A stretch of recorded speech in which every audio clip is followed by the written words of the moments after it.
Rabbil alamin wassalatu wassalamu ala ashrafil anbiya'i wal mursalin nabiyina Muhammadin wa ala alihi wa sahbihi ajma'in amma ba'du. Pemirsa Raja TV dan juga pendengar Raja-Raja dimanapun antum berada, alhamdulillah kita bersyukur kepada Allah Subhanahu wa taala limpahan taufiknya, limpahan nikmat dan demikian banyak bagi kita semua sehingga kita dimudahkan bisa berjumpa dalam acara kita Fiqh Usrah di pagi yang berbahagia ini. Dan kita bihamdillahi ta'ala masih bersama solusi problematika rumah tangga yang disampaikan oleh Allah dalam Al-Quran dan Rasulullah SAW dalam sunnah-sunnahnya.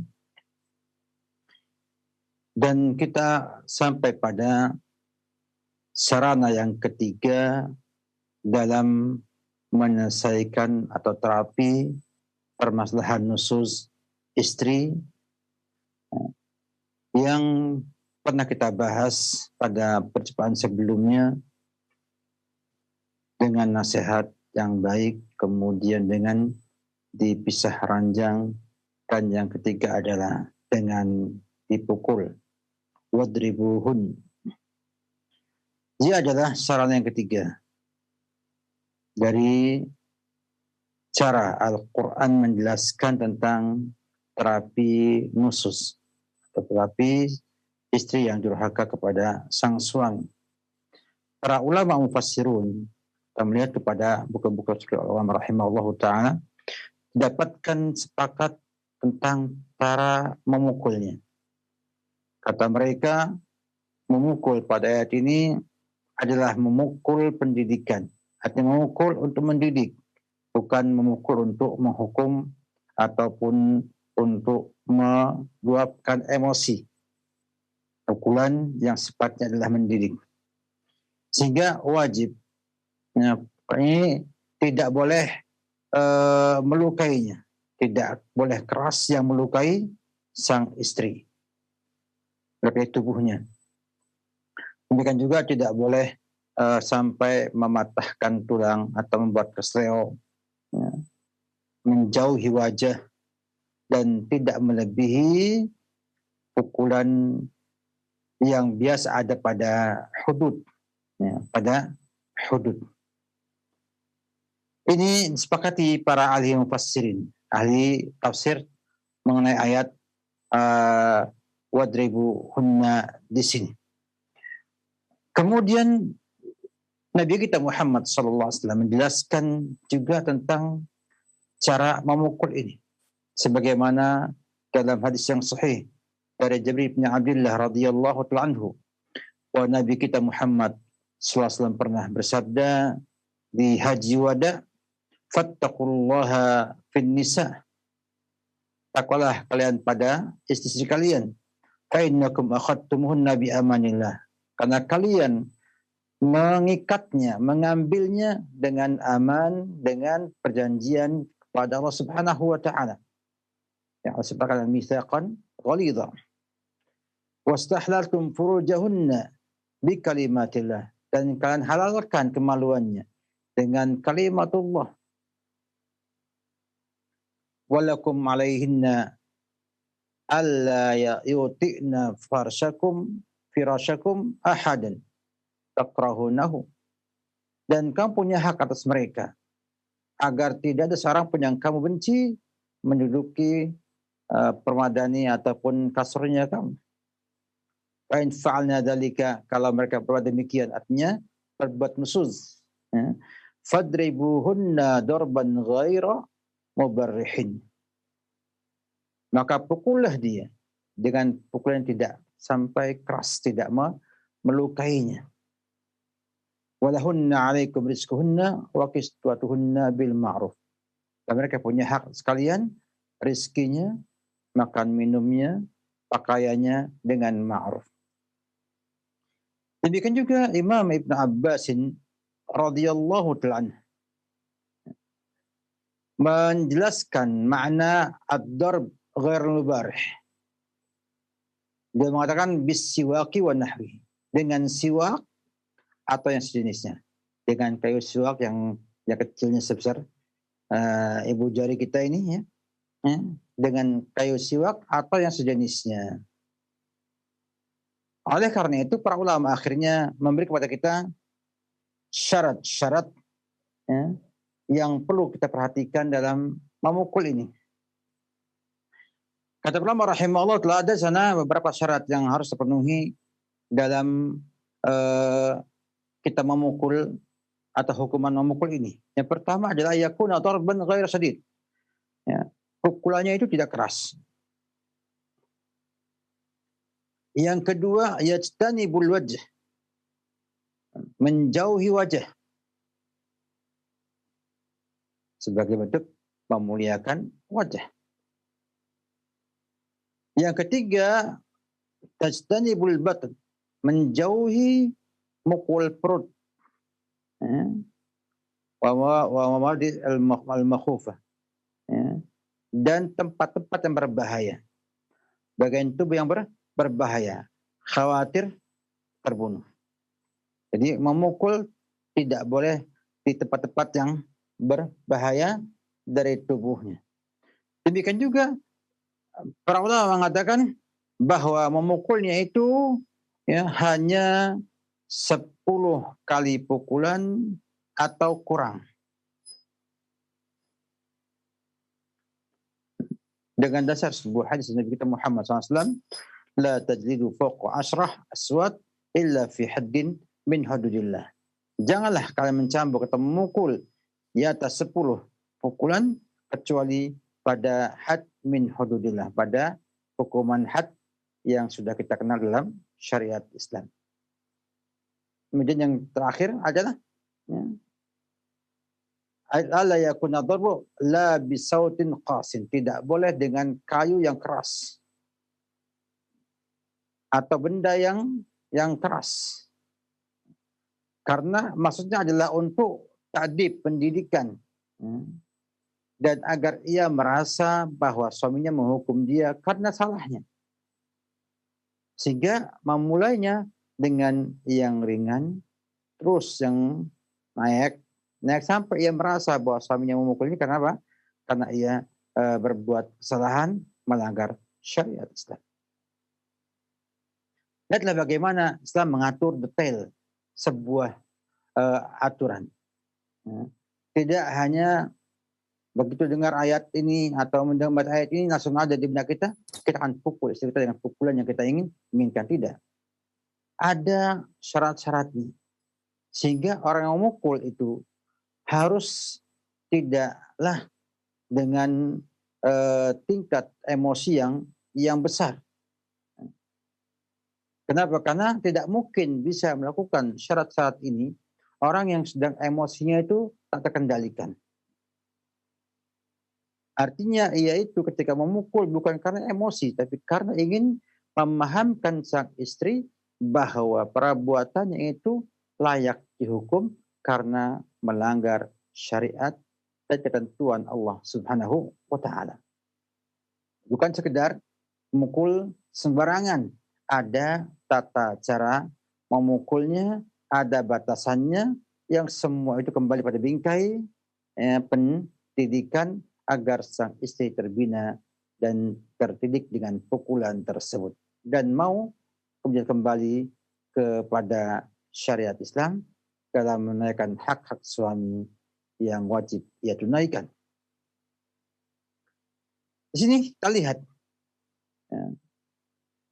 bahwa Allah Subhanahu wa Ta'ala menjadikan memukul ini sebagai sebuah solusi untuk mengingatkan sang istri yang nusud, yang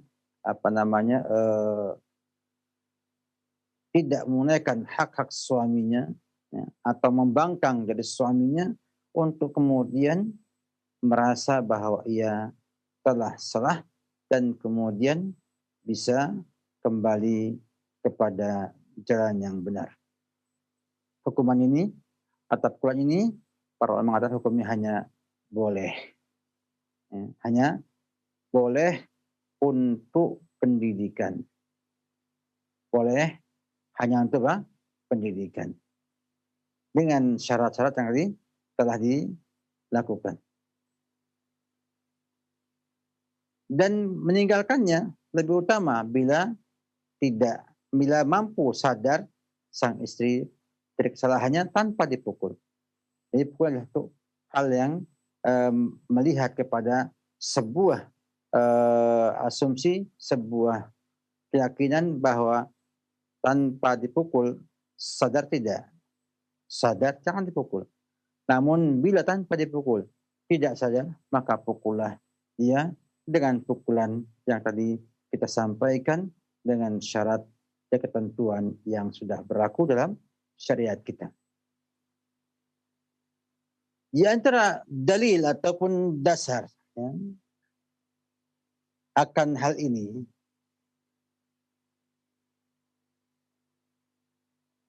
disampaikan oleh Nabi kita Muhammad SAW dalam hadis yang sahih dari Abdullah bin Zam'ah. Beliau SAW bersabda, la yadbit ahadukum imra'atahu jaldal abdi thumma yujami'uha fi akhir al-yawm. Janganlah salah seorang kalian memukul istrinya dengan pukulan hamba. Artinya memukul kayak memukul hamba sahaya. Artinya dengan pukulan yang tidak menggunakan kaidah, yang bukan mendidik. Kemudian menggaulinya di akhir hari, di malam hari. Hal ini menunjukkan adanya bolehnya ya memukul dengan tidak keras. Disyaratkan bolehnya memukul wanita. Bolehnya memukul wanita. Dengan apa? Dengan menjauhi dua hal. Yaitu melampaui batas dalam memukul sang wanita, kemudian menggauli di malam harinya.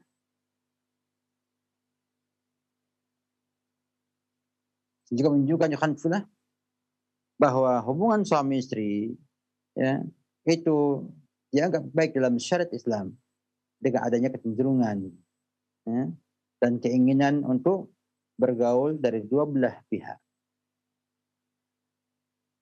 Orang yang dipukul keras umumnya itu tidak akan menyukai, tidak akan enak, tidak akan merasa tenang dengan yang memukulnya. Sini menunjukkan bahwa orang yang memukul dengan baik, pembinaan, tidak akan membuat sang istri itu kemudian merasa terhina atau merasa tertolimi dan yang lain sebagainya.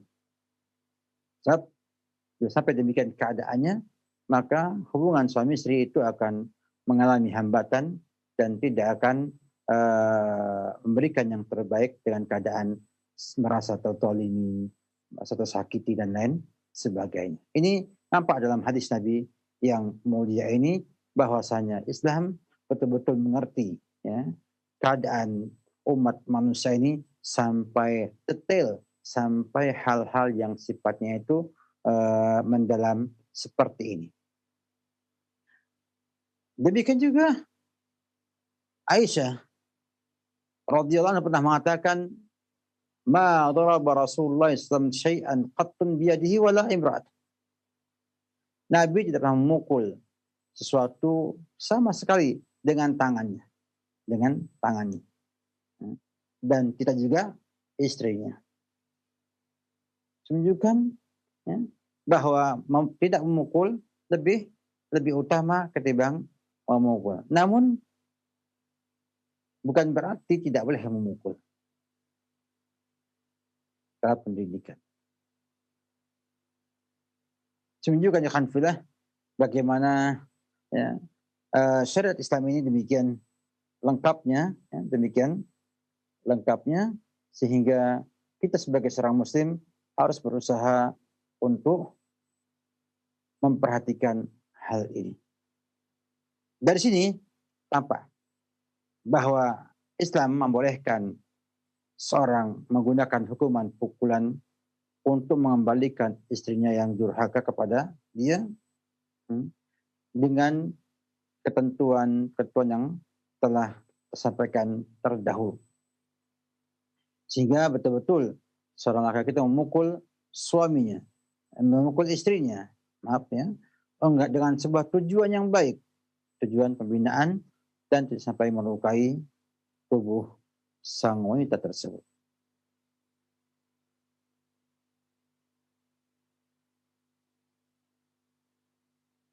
Demikian juga ada perhatian bahwa seorang suami hendaknya tidak langsung menggunakan sarana ini ya, yang bisa menyakiti tubuhnya, menyakiti jiwanya, ya, kecuali apa? Ketika dibutuhkan dan ketika emang itu efektif untuk bisa menyadarkan sang istri.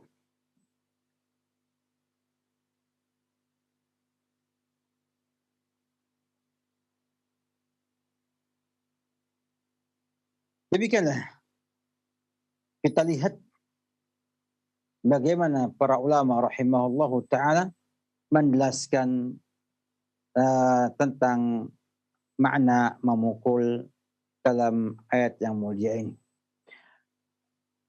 Baik, di sini kita dapatkan ada 3 cara ya, yang Allah sampaikan dalam Al-Quran untuk mengobati atau terapi nusus. Yang pertama adalah wa'ad, nasihat. Yang kedua adalah hajar fil madaji.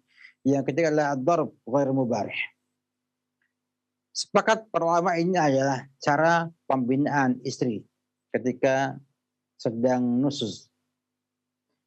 Hanya bedanya adalah apakah itu urut dari wa'ad dulu naik ke hajar ya, fil madaji baru kemudian ke darb ya, atau tidak. Para ulama rahimahullahu taala berbeda pendapat dalam 2 mazhab yang cukup terkenal. Ya. Yang pertama mengatakan bahwa wajib tertib, wajib urut, wajib urut. Dari nasihat dulu keempat naik ke hajar fil madaji baru kemudian ke darab yang terakhir. Ini pendapatnya madhab Hanafiyah, Malikiyah, juga Syafi'iyah dalam satu pendapatnya, ya, juga Al-Hanabilah ya, dan juga Zahiriyah. Kenapa? Karena mengambil ayat yang kita sampaikan terdahulu, wallat takhafuna sudahunna fa'idhuhunna wahjuruhunna fil madaji wadribuhun. Kalau katakan wallati takhafuna nusuzahunna, dan wanita yang kalian takutkan nususnya, fa'idhuhunna, langsung fa'idhuhunna, pertama dengan dinasihati, wahjuruhunna fil madaji wadribuhun. Sini tampak ya, dalam mafhum iqtidha dalam usul fikih ada lisan yang mahdhuf, yang muqaddar, ada yang muqaddar, yaitu wallat takhafuna nushuzahunna fa'iduhunna fa'in nasasna fahjuruhunna fil madaji ila akhirih. Sehingga mereka memahami ini sebagai perintah untuk urut dalam hukuman ini, dalam terapi ini. Yang kedua mengatakan bahwa tidaklah wajib urut.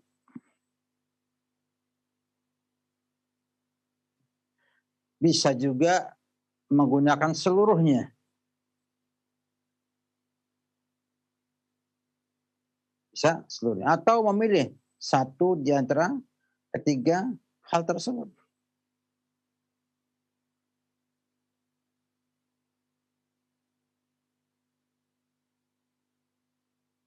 Inilah pendapatnya mazhab Syafi'iyah ya, yang paling terkenal ya, ataupun yang rajih pada pendapat ulama-ulama Syafi'iyah.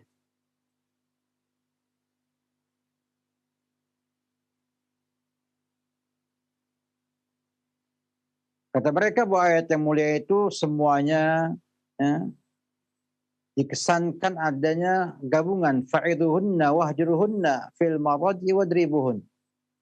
Seorang boleh menggunakan tiga-tiganya, misalnya dengan nasihati, campur tidak digauli, ya, dengan pisah ranjang, dan dipukul sekalian.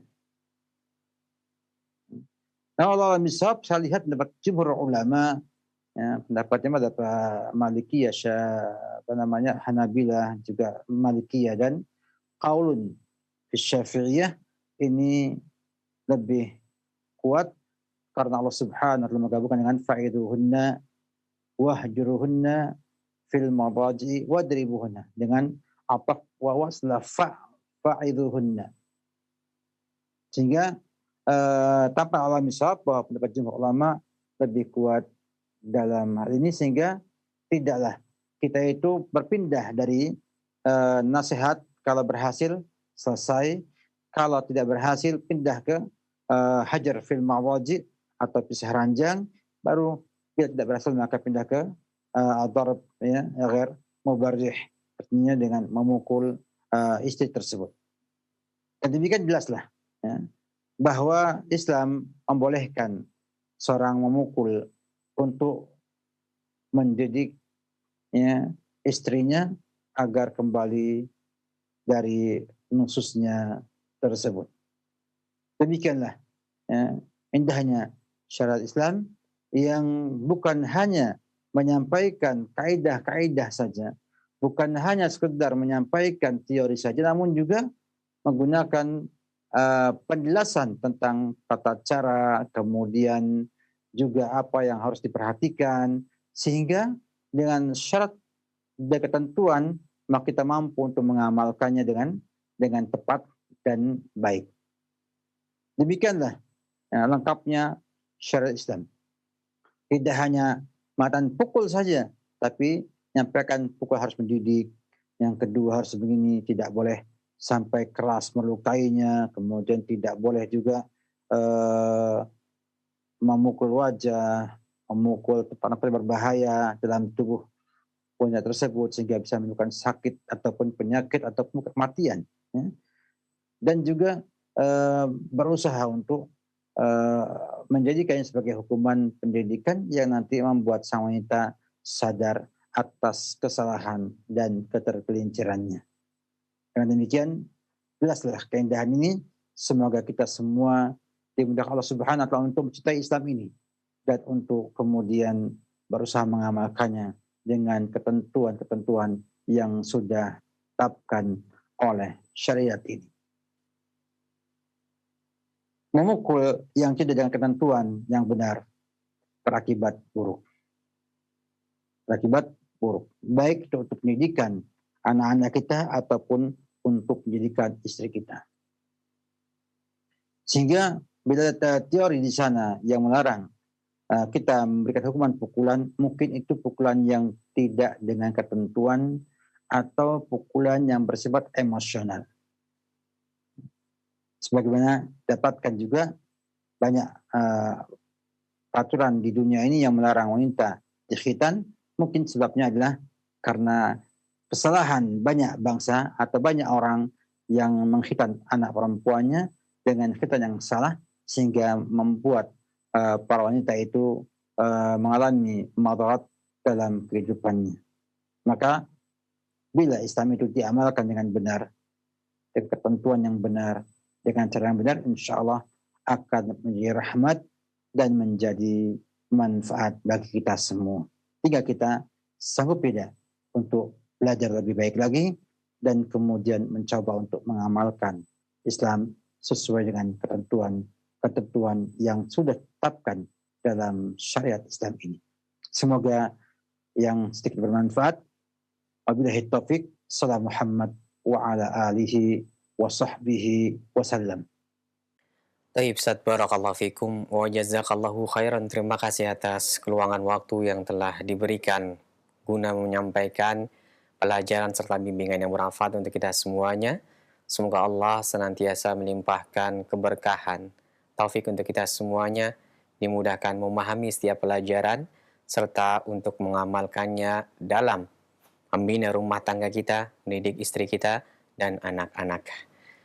Ikhwatal Islam, kini saatnya bagi Anda yang ingin memperdalam untuk pembahasan kali ini, kami berikan kesempatan bertanya secara langsung melalui telepon. Kami sangat berharap untuk pertanyaan Anda berkesesuaian dengan pembahasan yang telah Ustadz sampaikan. Telepon yang pertama silakan. Halo. Halo, Assalamualaikum warahmatullahi wabarakatuh. Waalaikumsalam warahmatullahi wabarakatuh. Ibu dengan siapa ini, di mana? Dengan Ibu Samina di Cibinong. Silakan Ibu Sania. Ustaz, Iya, barakallah. musyawarah artinya hubungan kekeluargaan yang berasal dari perkawinan, seperti menantu, ipar, mertua dan sebagainya. Apa sampai di situ aja, Tat? Dan apa arti dari suami berkata, punggungmu seperti ibuku. Mohon saya tetap jazakumullah khairan. Assalamualaikum warahmatullahi wabarakatuh. Waalaikumsalam warahmatullahi wabarakatuh. Silakan Ustaz. Hubungan itu kan sudah jelas ya. Ada masing-masing. Sedangkan tadi sampaikan tentang mudarah, saya juga nggak paham apa maksudnya mudarah di sana. Yang jelas bahwa hubungan antara wanita dengan iparnya, wanita dengan mertuanya, itu tidak sama. Mertuanya mahram bagi dia, iparnya bukan mahram bagi dia. Sehingga sesuatu yang dia mahram, maka ada kebebasan di sana. Ya. Dan bila dia bukan mahram, maka ada batasan yang harus diperhatikan di sana. Tanpa kemudian menghilangkan adanya unsur akhlak mulia, sopan santun, dan juga tata ataupun perhatian kepada adat istiadat yang berlaku di antara keluarga tersebut. Sehingga dengan menyesuaikan semuanya, dengan mencoba untuk melihat apa yang ada di keluarga itu dalam adat istiadatnya, kemudian melihat kepada Islam, mungkin nggak kita gabungkan, kita amalkan semuanya, bila mungkin kan maka lebih baik untuk diterapkan dalam hal ini. Allah alam bisawab. Sedangkan tentang ucapan suami kepada istrinya, anti ka dhahri ummi, kamu seperti punggung ibuku. Ini masuk dalam bab zihar ya.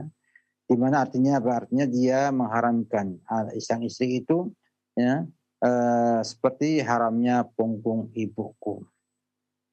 Sana ada unsur di sana, ada unsur menyamakan untuk itu. Ucapan seorang yang mengatakan kamu kayak ibu saya tidak ada masalah. Karena dia hanya untuk apa? Untuk mengatakan ada persamaan antara istri dengan ibunya. Itu bukan masih dalam kaidah zihar. Zihar dalam Islamnya dipakai oleh orang-orang dahulu untuk mengharamkan hubungan suami istri. Mereka berzihar supaya mereka tidak hubungan selama waktu tertentu. Dan ini merupakan perkara yang tidak baik. Ketika menyamakan istri dengan ibu dalam hal yang bersifat lebih, bukan hanya fisik ya. Jadi menganggap dia kayak ibunya. Makanya mahunna ummahatuhum in ummahatuhum illati waladnahum. Sampai dengan qaul munkar wa zura. Menunjukkan bahwa zihar tidak semata hanya ucapan demikian tanpa serta adanya maksud di sana. Nanti kita bahas, insyaallah mudah-mudahan dalam waktu yang akan datang tentang hukum zihar yang lebih jelas insyaallah ta'ala. Jadi berhati-hati dalam hal ini karena zihar itu hukumannya cukup berat, tidak boleh menggauli istrinya sampai bebaskan budak. Bila nggak mampu dan nggak ada, maka puasa 2 bulan berturut-turut. Bila nggak kuat, baru ya memberi makan 60 orang miskin. Wallahu alam bissawab.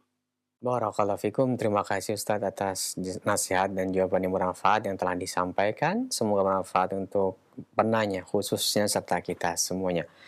Selanjutnya masih kami berikan kesempatan dan waktu untuk bertanya langsung via telepon.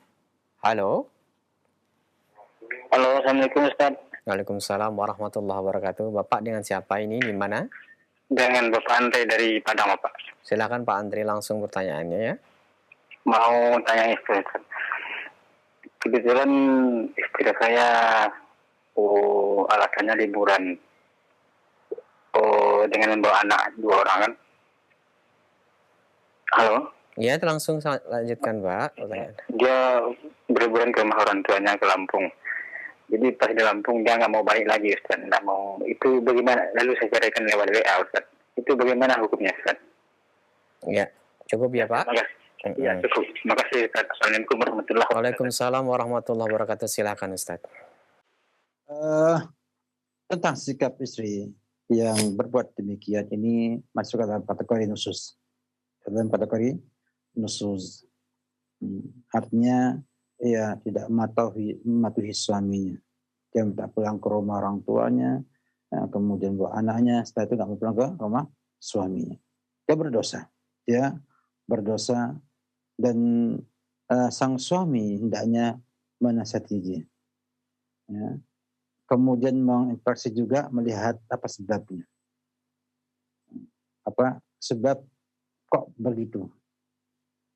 Bila ada hal yang tidak baik, artinya bila suami merasa dari itu semua koreksi yang ada, ternyata suami yang salah, saya minta maaf sama istri. Minta maaf sama dia, kenapa saya begini, sampaikan alasan yang ada. Kalau memang khilaf, sampaikan khilaf, minta maaf. Karena zalim itu terlumat yaumul qiyamah. Kita diminta untuk tidak berbuat zalim pada orang lain. Itu juga istri. Tapi kalau kemudian alasannya dia tidak pulang itu bukan hal yang baik, maka bisa saudara nasihati, ya, dan kalau mukul kan nggak mungkin di rumah mertua, ya, karena ada pihak ketiga yang akan mungkin akan marah atau mungkin akan timbul madarat yang lainnya. Maka pertimbangkan apabila kemudian dia dicerai itu lebih baik, maka ceraikan. Artinya untuk menyerapkan 3 hal tadi itu susah sekali. Kalau nasihat gak mempan. Kalau pesanan jangan emang dia udah pergi. Artinya dia gak butuh pada suaminya. Sudah pergi dan tidak lagi sama suaminya. Yang ketiga, dipukul tidak mungkin karena mukul dia di depan keluarganya adalah perkara besar. Ya. Mungkin dianggapnya akan muncul sebuah prasangka buruk, ya, bahwa kita KDRT dan sebagainya. Maka di sini seorang suami harus pintar untuk menilai. Namun sebelumnya tentunya butuh analisa dulu. Apa sebabnya? Kalau memang suaminya dia sudah nggak tahan lagi, nggak sabar lagi bersama dengan Anda, maka ceraikanlah. Sampaikan kalau memang itu yang terbaik, silahkan mengajukan cerai atau saya ceraikan. Nah, nanti urus pengasuhan Anda bagaimana? Usianya berapa? Akan pengaruh pada hadanah di sini. Ya, jadi ini hal yang penting kita sampaikan karena hal ini yang seperti ini mungkin saja, ya, saya tidak suzon dengan Bapak, ya, muncul dari sikap ataupun suasana rumah tangga yang tidak baik. Maka sebagai seorang laki-laki, ya, yang punya sifat gentleman, punya sifat kejantanan, hendaknya melihat, ya, apa sebabnya. Mungkin sebabnya adalah orang ketiga, entah mertua, entah juga orang tua kita atau famili kita yang membuat dia akhirnya nggak tentram dan akhirnya meninggalkan rumah itu dan nggak mau kembali ke rumah suaminya, atau dari pihak suami berbuat kesalahan dan kezaliman, atau memang betul-betul dia sudah kehilangan cinta kepada suaminya. Maka bila sudah yang ketiga ini, memang bagusnya memang diceraikan. Apa artinya hidup sebuah rumah tanpa ada cinta, kasih sayang antara suami istri. Biarlah dia hidup bahagia dengan laki-laki lain yang akan menikahinya, dan Anda mencari istri yang lain yang bisa berbahagia dengan istri yang baru nanti. Sehingga akan muncul di sana sebuah kedamaian untuk kedua belah pihak. Nah, ini tergantung kepada kondisi yang ada. Dan kita tidak bisa menyalahkan perempuan 100% dan juga tidak bisa menyalahkan apa 100%. Dan kalau apa lihat setelah meninjau itu semuanya bahwa perceraian lebih baik daripada dipertahankan, maka apa punya hak menceraikannya. Boleh dan punya hak menceraikannya. Dan bila sampai ada di sana kemaksiatan yang besar, ya, seperti selingkuh atau yang lainnya, atau orang ketiga yang mengganggunya, maka apa? Lebih baik menceraikannya karena itu berbahaya bagi keutuhan rumah tangga di masa yang akan datang.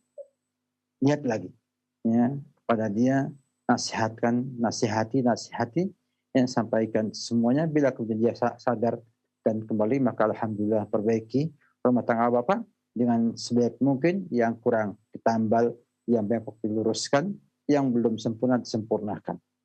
Insya Allah bila ada cinta di hati keduanya akan bisa bantu kembali dan bisa membina dengan baik rumah tangganya, dengan syarat tadi semua ingin memperbaiki keadaan masing-masing untuk menggapai kebahagiaan dalam rumah tangga tersebut. Wallahu a'lam bishawab. Barakallahu fikum Ustaz, terima kasih atas nasihatnya, semoga bermanfaat. Selanjutnya kami berikan kesempatan kembali, silahkan. Halo. Halo, Assalamualaikum Pak Ustaz. Waalaikumsalam warahmatullahi wabarakatuh. Dengan siapa ini, di mana?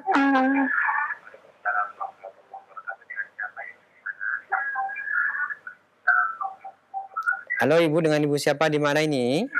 Ini Ibu Maira dari Bontang. Silakan Ibu, langsung pertanyaannya disampaikan kepada Ustadz. Yang saya mau tanyakan Pak Ustadz, ini suami saya sudah 3 tahun dia pergi. Kalau saya menelpon tidak pernah diangkat, tidak pernah di SMS. Kalau saya SMS, saya tidak pernah dijawab SMS-nya. Terus pernah saya minta cerai, dia tidak mau ceraikan saya, tapi tidak dinafkahi saya Pak Ustadz. Iya. Sedangkan saya punya anak kuliah, dan juga dia mau biaya ibu putrinya. Jadi bagaimana solusinya itu Pak Ustadz? Baik Ibu, terima kasih. Pak Ustadz. Ya. Assalamualaikum warahmatullahi wabarakatuh. Waalaikumsalam warahmatullahi wabarakatuh. Silakan Ustadz. Memang benar bahwa setiap kita semua Allah uji dengan ujian masing-masing sesuai dengan ketentuan dan kebijakan Allah Subhanahu wa Ta'ala. Perlu kita ketahui bersama bahwa apa yang Ibu sampaikan adalah sebuah problem yang juga menimpa banyak kaum muslimah di Indonesia ini.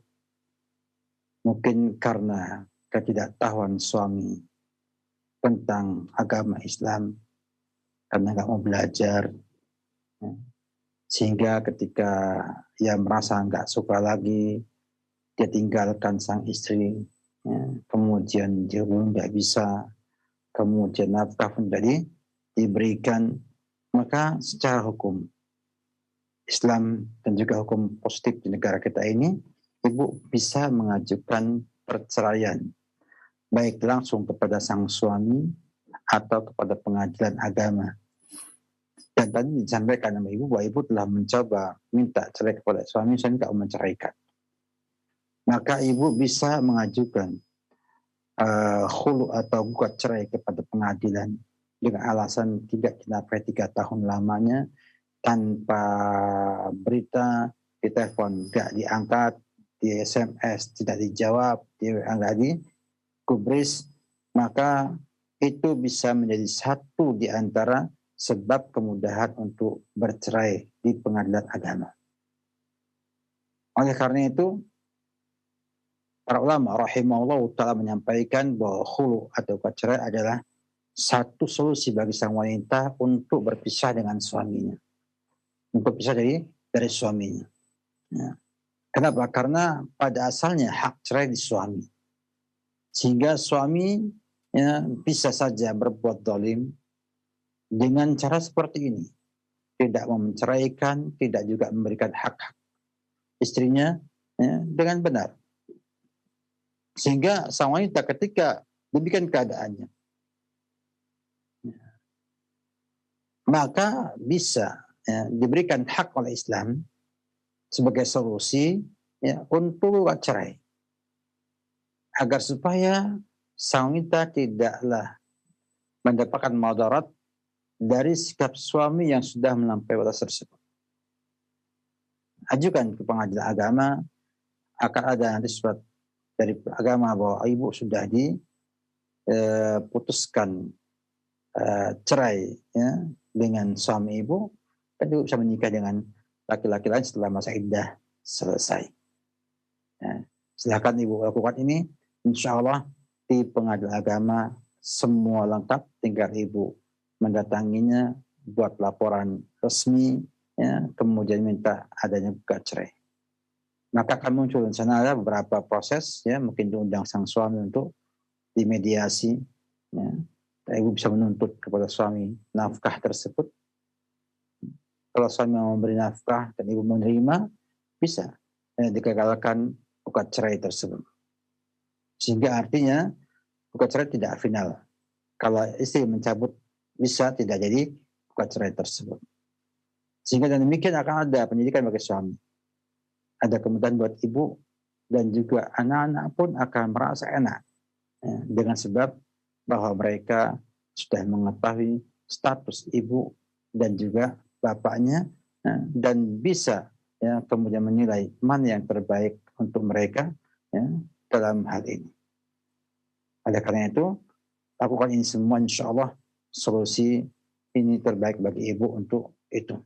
Agar ada kejelasan, kalau memang dicerai, jadi janda, ya, artinya single parent, tidak masalah. Allah kasih rezeki kepada hamba-hambanya, ya. Tidak ada hambanya yang tidak sempurna rezekinya. Demikian juga dengan itu mudah-mudahan ada solusi yang terbaik bagi ibu setelah berpisah dengan sang suami yang 3 tahun tidak beri nafkah dan ditelepon tidak bisa dihubungi dan putus hubungan sama sekali seperti itu. Wallahu a'lam bishawab. Baik Ustadz, barakallahu fikum wa jazakallahu khairan. Terima kasih atas kesediaannya untuk menjawab beberapa pertanyaan yang telah masuk via telepon.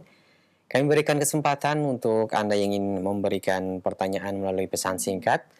Kami bacakan pertanyaan dari Ummu Khadijah di Bogor yang bertanya, Assalamualaikum Ustadz, mau bertanya, ada seorang suami yang menikah lagi sudah 3 bulan ini, dan semenjak nikah tidak bekerja, tidak ada nafkah, dan banyak tinggal bersama istri barunya. Ana minta talak, tapi suami tidak mau mentalak.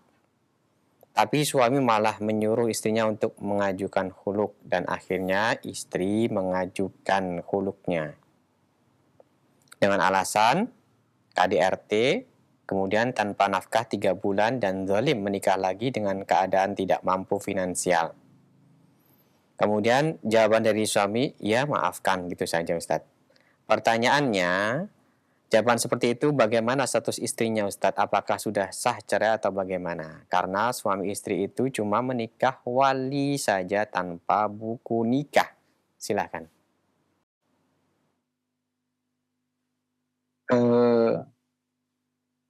Melihat kasus yang Anda sampaikan, ya, ini merupakan perkara yang sebetulnya kalau dikatakan ada kezaliman dari sang suami dan juga ada keteladoran dari sang istri.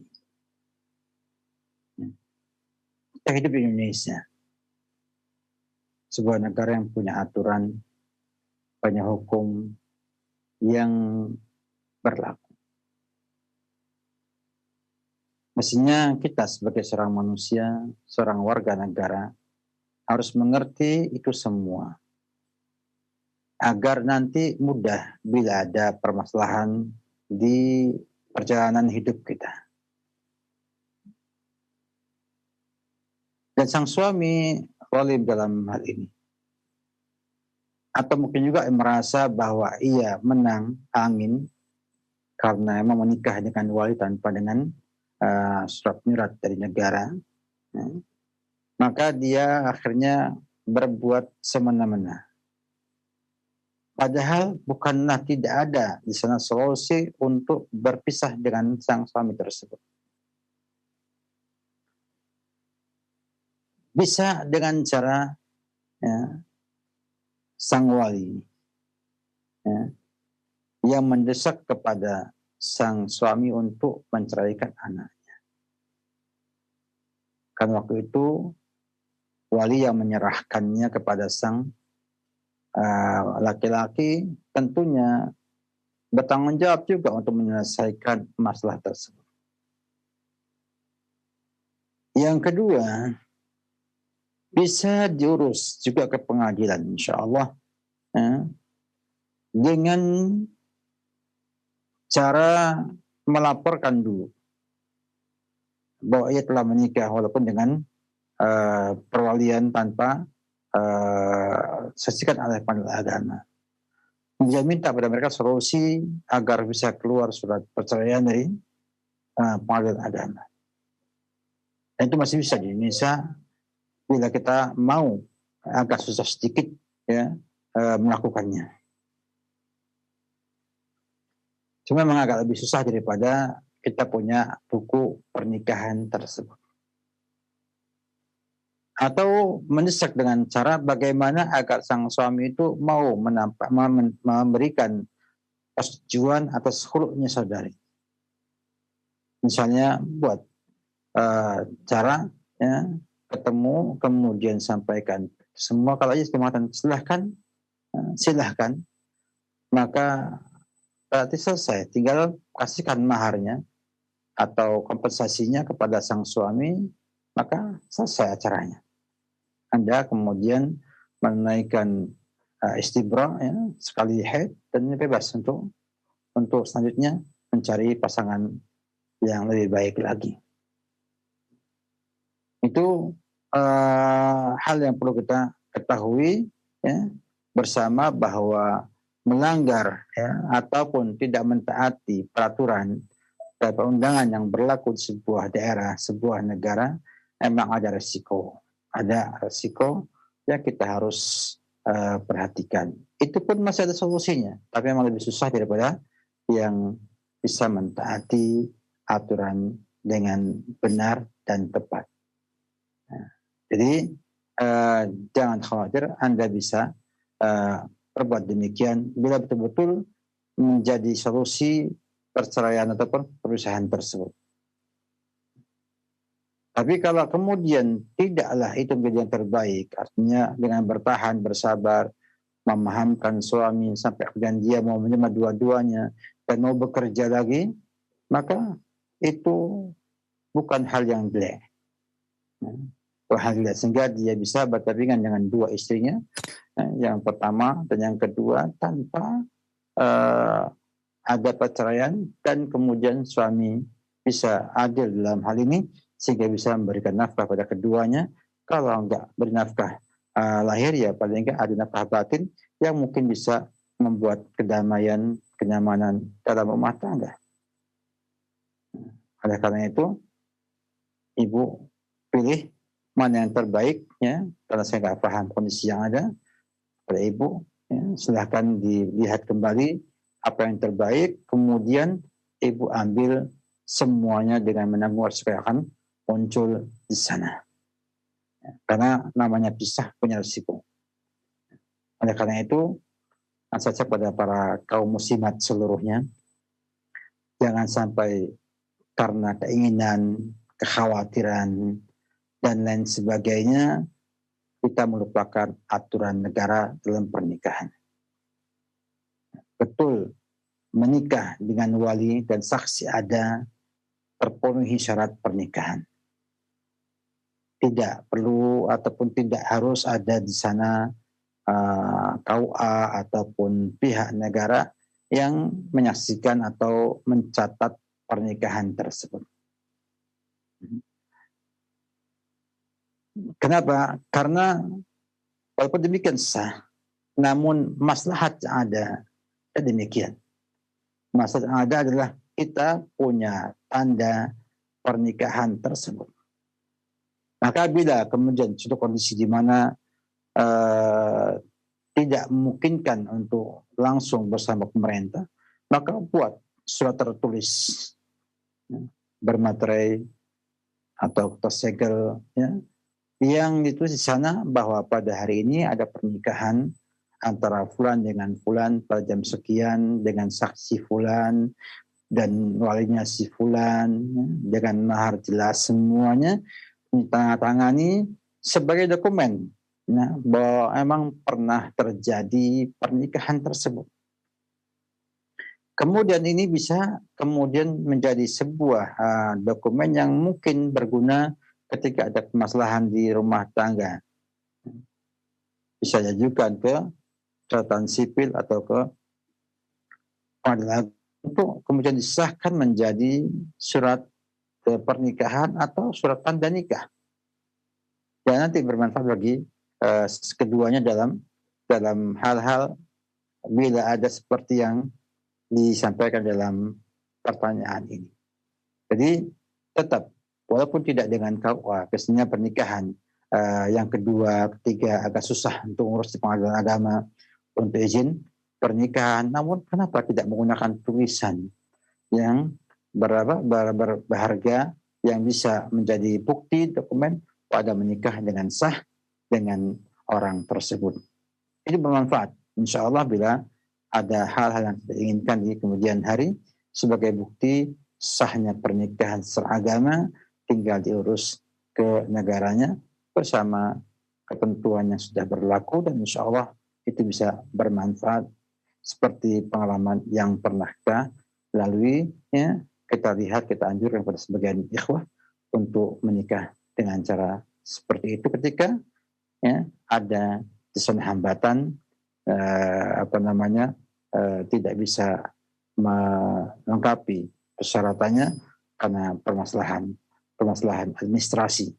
Oleh karena itu, harapan saya pada kaum muslimin dan muslimat, berhati-hatilah ya dalam pernikahan ini. Jangan beranggapan bahwa menikah itu akan terus sampai mati dan meninggal dunia. Namun ingat bahwa di sana banyak problem yang muncul di tengah jalan yang harus segera diselesaikan dan siapkan cara-cara agar jangan sampai kena masalah kita bingung menyelesaikannya hanya karena ketidakadaan legalitas dari pihak yang berkuasa. Oleh karena itu, ini sebagai nasihat pada kaum muslim semuanya agar jangan sampai kita membuat susah anak putri kita ataupun juga membuat peluang kepada sang laki-laki untuk menzalimi putri kita ataupun saudari kita dengan sebab tidak adanya surat menyurat tersebut. Wallahu a'lam bishawab. Barakallahu fikum wa jazakallahu khairan. Terima kasih Ustaz atas nasihat dan jawabannya. Semoga bermanfaat untuk yang bertanya khususnya dan kita semuanya.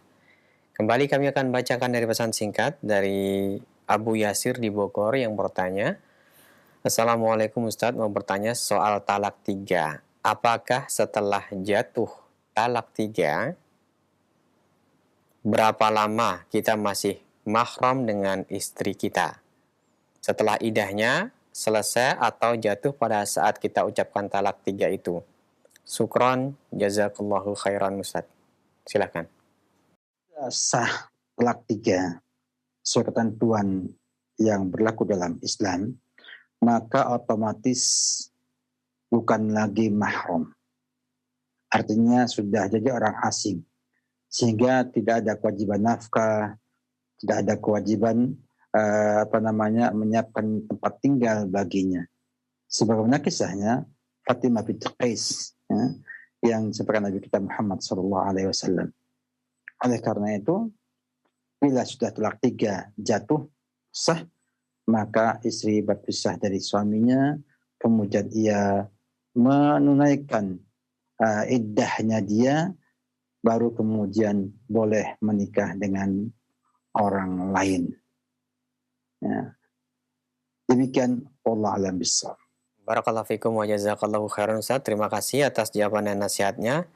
Kami akan bacakan kembali dari pertanyaan pesan singkat. Assalamualaikum warahmatullahi wabarakatuh Ustaz. Izin bertanya. Pertanyaan dari hamba Allah, titipan dari teman. Beliau mempunyai suami yang temperamen jika ditegur dan diingatkan seolah dia tidak terima dan langsung mengatakan cerai Ustaz. Apakah hal demikian sudah sah cerai? Nah, sempat bertanya dengan Ustaz setempat, katanya sudah sah cerai. Sedangkan sang suami itu mohon untuk minta maaf dan ingin rujuk kembali selang 1 minggu. Teman saya karena nggak tega dan masih mencintai suaminya, maka dia ijab qabul kembali. Apakah hal ini sudah benar?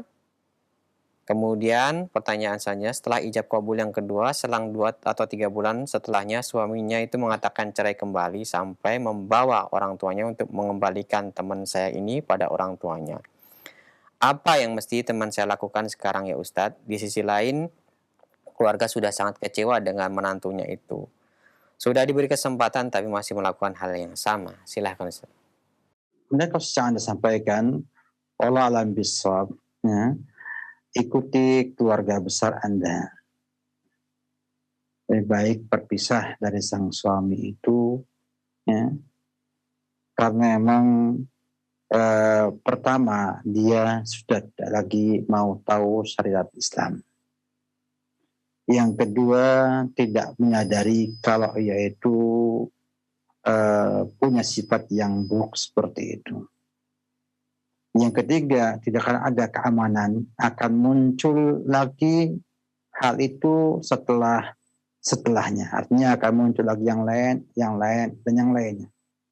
Maka saya memandang alam bisawab, mengusulkan atau memberikan bahan pertimbangan kepada penanya untuk melihat kembali hal ini dan mengikuti keluarga besar yang sudah memberikan kesempatan, kemudian melihat semuanya yang insya Allah lebih objektif daripada Anda, ya, seorang wanita yang banyak dengan perasaan, atau mungkin karena ada yang disenangi pada sang suami dan masih ada cinta kepadanya, ataupun takut nanti menjanda tidak punya lagi suami lagi dan lain sebagainya, maka hendaknya saudari lebih baik kompromi dengan keluarga besar. Memang baiknya bisa berpisah untuk selamanya.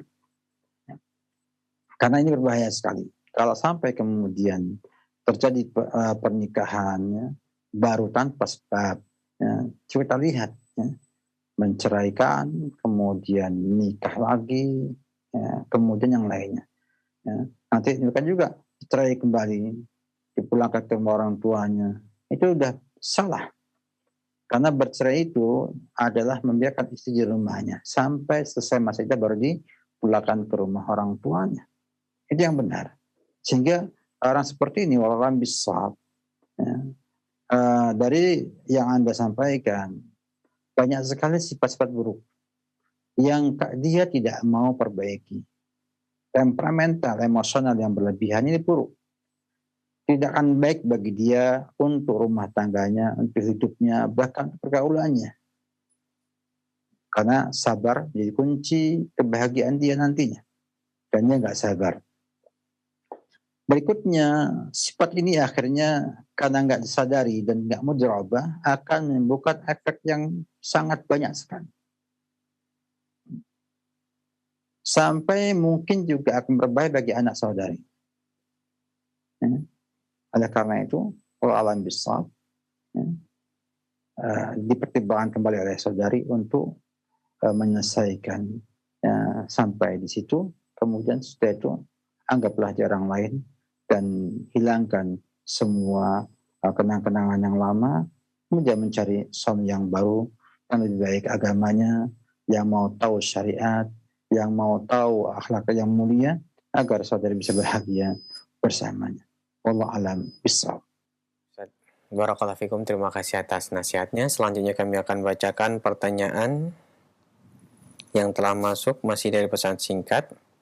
Assalamualaikum Ustadz, dari hamba Allah yang bertanya, ada seorang istri lebih dari 10 tahun tidak bisa melayani batin suaminya tanpa ada upaya mencari solusi diri.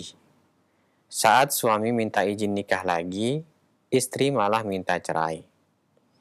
Demi kebahagiaan anak-anaknya, suami memilih mempertahankan rumah tangganya walaupun harus menahan diri atau menyiksa diri sendiri. Bagaimana solusi untuk suami Ustadz? Apa hukumnya dalam rumah tangga dalam kondisi yang demikian ini? Barakallahu fikum. Silakan Ustadz. Kalau hukum pernikahan ya sah-sah saja. Sebab sang suami sudah ngalah dan mau hidup susah dengan istrinya. Tapi kalau saya ingin nasihati pada sang suami, Coba dipikirkan baik-baik, dianalisa baik-baik. Apakah benar Anda mempertahankan rumah tangga Anda itu bermanfaat bagi anak-anak Anda, atau nanti malah membuat anak-anak Anda lebih sulit untuk terbina di atas akhlak yang mulia dan juga agama yang baik. Sebab di sebuah rumah tangga yang kering, artinya hubungan antara suami istri itu tidak baik. Apalagi sang anak melihat sang ibu nggak layani suaminya, layani bapaknya pun tersiksa setiap harinya, tentu akan berefek pada pembinaan anak-anaknya. Ini harus dipikirkan kembali. Yang kedua, alhamdulillah Allah Subhanahu wa taala memberikan solusi kebahagiaan laki-laki ya, dengan berpoligami. Bila tidak mendapatkan pada yang pertama. Sehingga jangan sampai kemudian Anda mempertahankan sesuatu membuat Anda akhirnya menjadi rusak. Bila Anda punya agama baik, mungkin bisa bertahan dari godaan yang ada di luar. Bila Anda kemudian tidak baik agamanya, tidak punya pertahanan baik, atau paling tidak punya nama yang dipertahankan di masyarakat, mungkin Anda akan berbuat hal-hal yang tidak baik. Artinya jajan di luar rumah. Ini berbahaya bagi saudara. Yang ketiga, ingat bahwa saudara itu hidup untuk akhirat. Maka semua pertimbangannya itu adalah pertimbangan akhirat, bukan pertimbangan duniawi. Bila Anda melihat secara pandangan akhirat, Anda itu lebih baik menikah dengan resiko, menikah lagi dengan resiko menceraikan yang pertama. Maka kenapa tidak? Dan bila tinjauan syariatnya itu atau akhiratnya itu mempertahankannya, juga kenapa tidak? Sehingga kita dalam meninggalkan sebuah rumah atau bercerai dan tidak bercerai, itu tinjauan adalah untuk kepentingan akhirat kita. Apakah dengan saya mempertahankan rumah tangga ini akan masuk surga ataukah tidak? Apakah dengan menceraikan istri pertama yang demikian keadaannya itu akan membuat kita masuk surga atau tidak? Kalau dikatakan gimana kita tahu surga dan neraka? Jadi akibat yang kita perbuat, lihat kepada Anda. Bila Anda yang mempertahankan rumah tangga, tambah takwa, tambah dekat dengan yang maha kuasa, tambah banyak amal solehnya, tambah semangat belajar ilmu agamanya, berarti emang itu baik bagi Anda, akad Anda. Tapi bila kemudian dengan menikah yang kedua, Anda semakin bertakwa, semakin baik, semakin lebih semangat beribadah, semangat beramal soleh, maka berarti yang kedua menikah ini solusi untuk akhirat saudara. Jadi itu datang dari semuanya, ya. Karena apa? Karena kita hidup ini hanya sementara, dan tidak tahu ya, apa yang akan ada di hari esok, maka jangan sampai kekhawatiran yang belum pasti itu akan terjadi. Demikian juga dengan Anda menikah yang kedua, belum tentu sang istri yang pertama akan minta cerai dengan sungguh-sungguh atau betul-betul meninggalkan saudara. Bisa jadi anak-anak saudara membela saudara. Ya. Atau mungkin juga istri akhirnya menyadari kesalahan dia. Menyadari kesalahan sang istri sehingga dia mau merujuk dan kemudian menjadi istri yang baik kepada saudara. Maka ini semua dipikirkan baik-baik kondisi yang ada.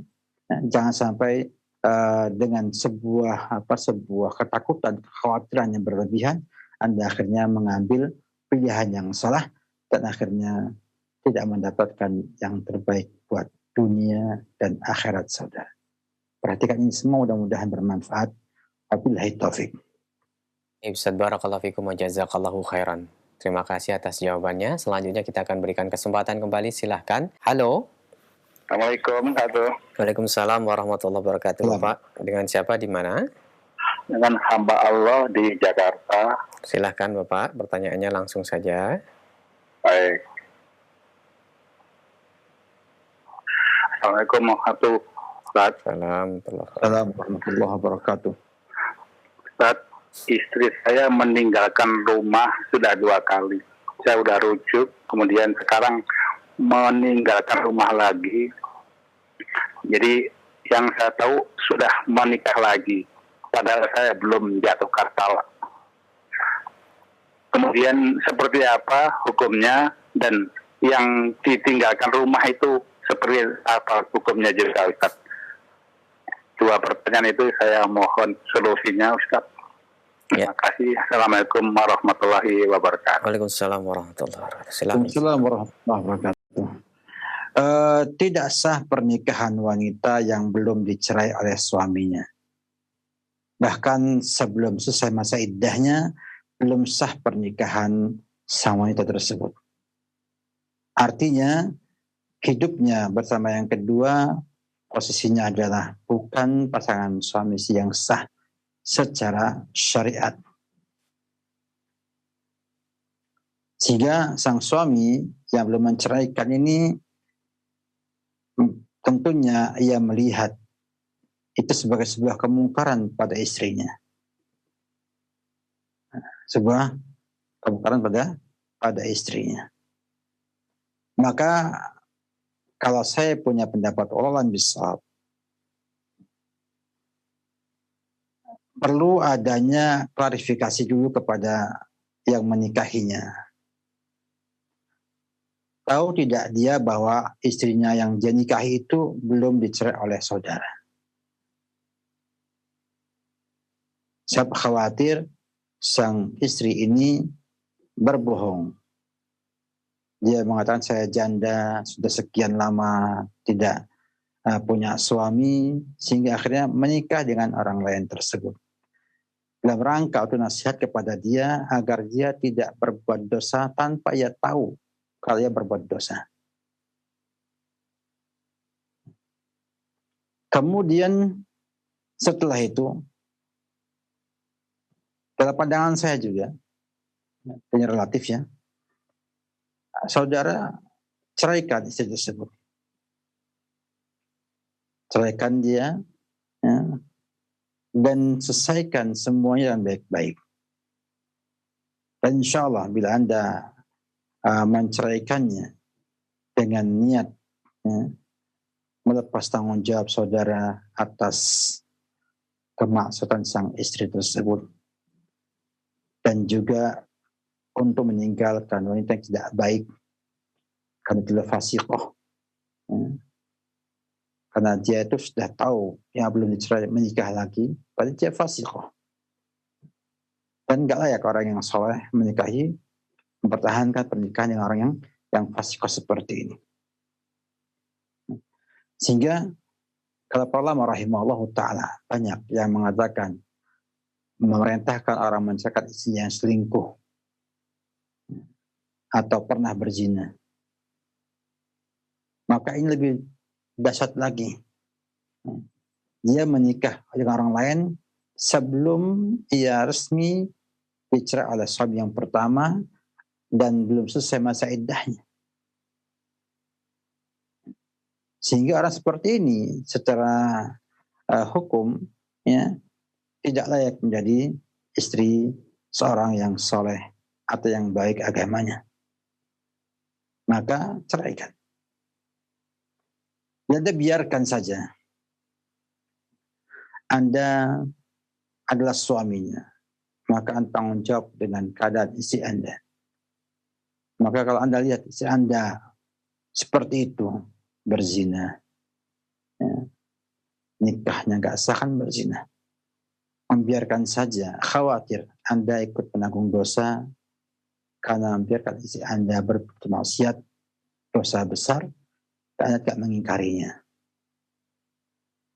Maka saya hanya bisa menyarankan kepada Anda, ya, pertama tadi buat klarifikasi. Jangan-jangan dia belum menikah, hanya berzina. Kalau demikian, ceraikan istri. Yang kedua, kalau betul telah menikah dengan pernikahan, maka sampaikan kepada sang wali, orang tuanya, ini tidak benar, karena saya tidak pernah menceraikannya. Dan belum pernah ada keterangan dari pemerintah bahwa ia telah bercerai dengan saudara. Sekalian nyampaikan juga kepada sang laki-laki tersebut, agar dia sadar dan tahu kondisi yang sesungguhnya. Sebagai nasihat pada setiap muslim. Sebagai apa? Nasihat untuk setiap muslim. Kemudian setelah itu lepaskan sang wanita, ceraikan sang wanita, ya, dalam semua keadaan tersebut. Artinya Anda telah menaikkan kewajiban Anda, tunaikan kewajiban Anda untuk nasihati sang istri, walinya, dan juga orang yang menikahinya tersebut, sehingga Anda telah selesai tanggung jawab yang hadap Allah Subhanahu wa taala. Kemudian Anda cerai, dan bismillah, carilah yang baru, yang lebih solehah, dan insya Allah siapa yang meninggalkan sesuatu karena Allah, maka akan Allah akan dengan lebih baik lagi. Sebagaimana dari Nabi kita Muhammad SAW. Jangan sampai kita hanya karena bentuknya ataupun pengalaman terdahulu, ya, kenangan terdahulu, kita kemudian melupakan tujuan pernikahan untuk menggapai ridhonya Allah Subhanahu wa taala dengan menggapai kebahagiaan rumah tangga tersebut. Bukan hanya untuk memuaskan nafsu semata, bukan semata untuk kita enak-enak di dunia ini, namun justru yang penting adalah bagaimana menjadikan istri kita sebagai pembantu kita dalam meraih ridhanya Allah Subhanahu wa taala, sehingga kita selamat bersamanya sampai ke surganya dan berkumpul di sana bersama ahlu surga yang lainnya. Wallahu a'lam bishawab. Ustaz, barakallahu fikum wa jazakallahu khairan. Terima kasih atas kesediaan Ustaz untuk menjawab beberapa pertanyaan yang telah masuk, baik dari via telepon maupun pesan singkat. Semua pertemuan kita diberkahi Allah, dan bagi Anda yang telah mendapatkan jawaban, semoga Allah mudahkan untuk mengamalkannya dan mempraktekannya ilmu tersebut dalam membina rumah tangga kita. Nampaknya cukup sampai di sini pertemuan kita Ustadz, karena terbatasnya waktu kami mohon maaf. Sebelum kami akhiri, mohon Ustadz memberikan ihtitam. Fadal ya Ustadz.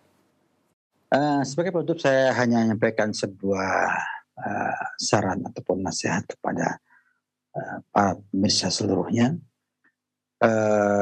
untuk tidak lupa dengan zikir pagi dan sore di masa-masa seperti ini, di mana kita dengar, kita lihat, ya, dan kita semua saksikan kondisi yang ada ini, ya, dari keterangan pemerintah, dari keterangan dokter, dari yang kita lihat, ya.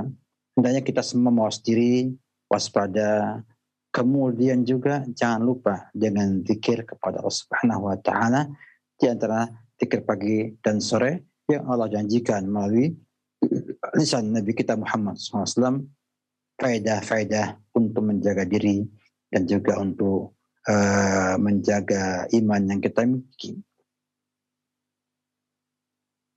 Ini sangat penting. Yang kedua, ingatlah bahwa sakit itu Allah yang memberi. Sehingga ketika kita sakit, kita harus lebih dekat kepada Allah Subhanahu wa taala. Tenang, jangan panik, ya, tapi kita sadari itu sebagai bentuk rahmat Allah kepada kita. Kita husnudzon kepada Allah Subhanahu wa taala, bahwa Allah menguji kita untuk menyempurnakan iman kita, memberikan pahala kepada kita, ampun kepada kita semuanya. Sehingga semua tenang, berusaha untuk mengobati sedapat mungkin dengan kondisi yang ada dan dengan keterbatasan yang ada, sehingga mudah-mudahan dengan hati yang tenang, yang dekat dengan Allah, Allah Subhanahu wa taala akan menyembuhkan sakit kita.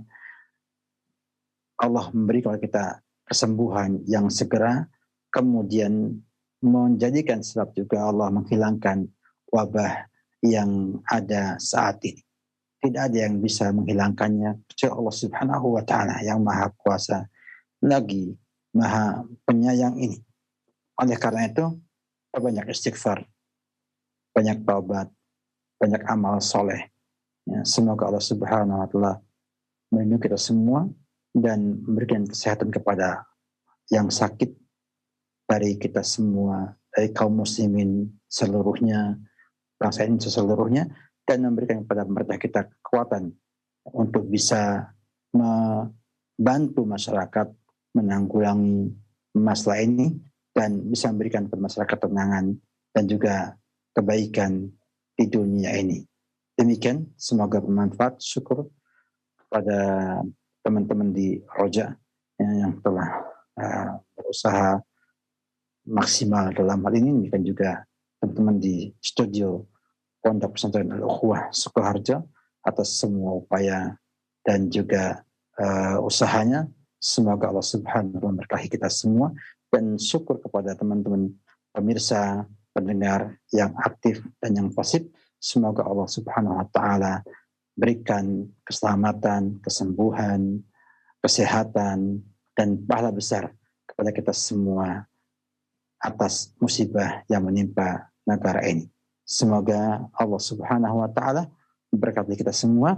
Wabillahi taufik. Salam Muhammad wa ala alihi wa sahbihi wa sallam. Wa akhir da'wana alhamdulillahi rabbil alamin.